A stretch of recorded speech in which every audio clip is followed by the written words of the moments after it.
Hello, parents. My name is James Stockton. Welcome to Open House. Thank you guys all for joining me here. For a few minutes, I'm just going to talk to you guys about AP World and what we've been doing so far in the class, and so a few things about the AP exam. This is my Zoom that you're seeing right now. The world is on fire. No, I'm just kidding. Everything's fine, but I do like to include little background images in here. Got a few, like I'm in the Mac High Jail, or go to Bikini Bottom. Zoom is cool. Let me go ahead and share this presentation with you guys. All right, so a few things about the class structure. You guys are probably pretty familiar with this by this time, but class is online Monday, Wednesday, Friday on Zoom. My link is static on Google Classroom. The kids are able to find that anytime, as well as their textbook and all that kind of stuff to pull that up whenever they need. Now, students are welcome at school. I'm sure you guys have been, given lots of emails and stuff from the campus about this stuff. The room size is 10 students, but I can tell you that in my 7th and 8th period class, I think I have 1 student in 7th and 2 or 3 in 8th. So there's still room for anybody who does want to come, and then we can go from there. And I definitely welcome you guys to come and hang out, and we can get some work done here. Our assignments are mostly given through Google Classroom and turned in through Google Classroom. The kids are all signed up for that. I do also have some material and information on my Google site, which I will share with you guys at the end of this presentation, so you can check on that to get in contact with me if you need it. For Zoom, when we are here, this is just some basic protocol for the kids whenever they join, like being there on time, being respectful, and muting your mic and everything. Some of that stuff that doesn't seem super obvious, but like using the little button to raise your hand to ask a question, even though on the most part, we're all kids are all pretty good at that by this point.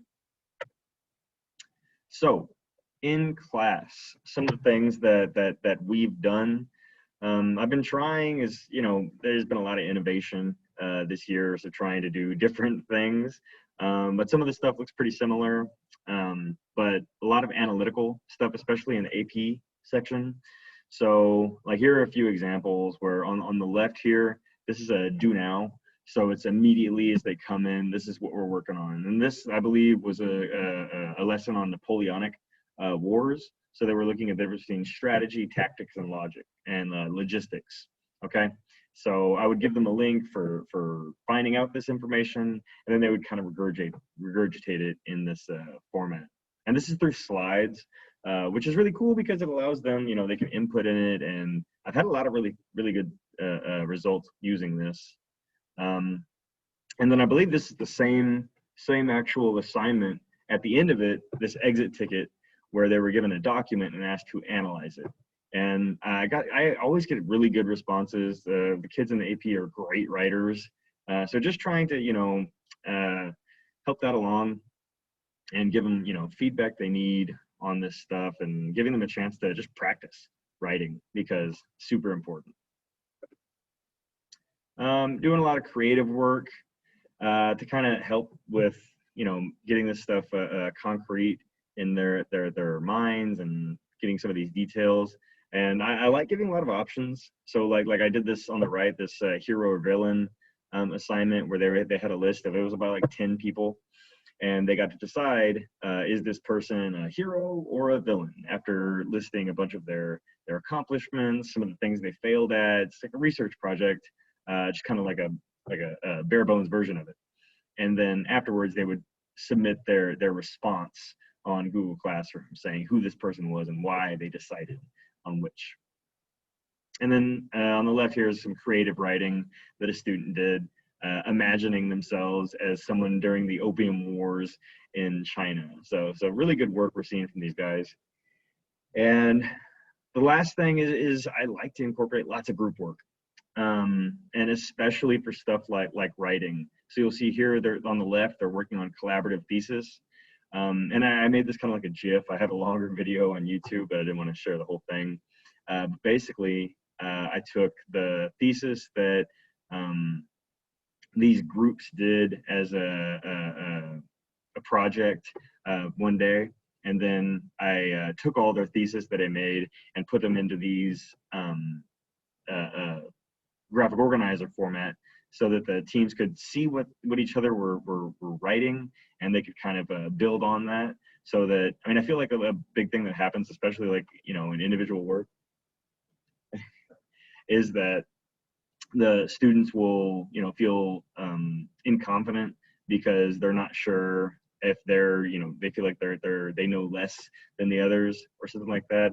That here, if they see that they're all kind of at the same level, or if they see someone else doing something really good, they know that they can mimic that.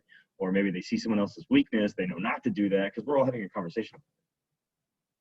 And on the right, we have an art walk, which is similar. I mean, it's group work, but, you know, looking at different pieces of art and then analyzing it. And I don't know, I think group stuff works great, and using slides like this and breakout rooms, we've had some really good success. So I'm really happy with the way that's been going, even though on the whole, you know, remote is crazy. Some of the things in here, I think I will probably continue even after we go back to some kind of normal. I also like to use quizzes, which is a testing format, which gives, I mean, you can do it on your phone. There's a lot of different ways to use it, but on the whole, I had a pretty good response. Kids seem to like it. It gives them little like memes and music and stuff as they're asking questions, and it's very customizable for me, so I can change it up pretty quickly. So AP, why should your son or daughter take AP? So for one, AP students are more likely to graduate college in 4 years. Students are more likely to graduate with honors in college. Students usually have a much clearer idea of what to major in college. I mean, I know that, you know, when I was in college, and I'm sure a lot of you parents had the same experience, that your professors were telling you, or maybe your parents were telling you, that, you know, you take as many courses as you can, and you kind of figure out what you want to do and what you love. And since they're getting college credit for some of these AP courses and these AP tests, you know, this is a chance for these guys to start experiencing some of these things and figuring out what it is that they have a passion in. You know, whether that is STEM or social studies or history, or, you know, whatever it is. So passing the AP test can give your son or daughter college credit, and you're saving that money. The best reason, passed AP tests look great on a college resume. The number one characteristic universities are looking at is did kids challenge themselves and take AP classes? It's a national test, but everyone takes the same test. So, you know, this is something that everyone across the board has to do, and colleges do look at that. So for the test this year, it will be on May 20th, okay? McAllen is only offering the digital. Now, even though it's all digital, there will not be any paper tests. We are still giving the option for students to come and take it at school or at home. I highly recommend that students come take it here. We'll have a secure location, free from distractions, all that stuff, and give everybody the time to you know, devote to taking the test without, you know, little brother, something going wrong at the house or losing internet. You know, everything will be secure and safe, and they'll be able to really put their attention into it. And here's some info for the exam itself. So both exams contain multiple choice questions. They have short answer questions. I believe there's going to be a difference with this because the students will have the digital version will have 3 short answer questions, and you have to do all 3. The paper exam has 3, but you only have to do 2. So because there's no paper exam, everyone will have 3 SAQs, and then there will not be a long answer question at all. and there will be a DBQ. So multiple choice, short answer questions, and the DBQ. No long essay for this year. So that's information for this class. Thank you so much for joining me. Here's some contact information for me. I'm also including this link to the history website that has, more or less this information. There are a few extra links to contact, like the McAllen ISD, if you need it. But my email is here, my Twitter, and this is a phone number if you guys need to contact me for any reason. Use these methods to get a hold of me. But anyways, thank you so much, and I hope you guys have a great night. If you would like, please come back to the Zoom call and let me know. We can talk if there's any questions or if you need anything. Thank you. Have a great day.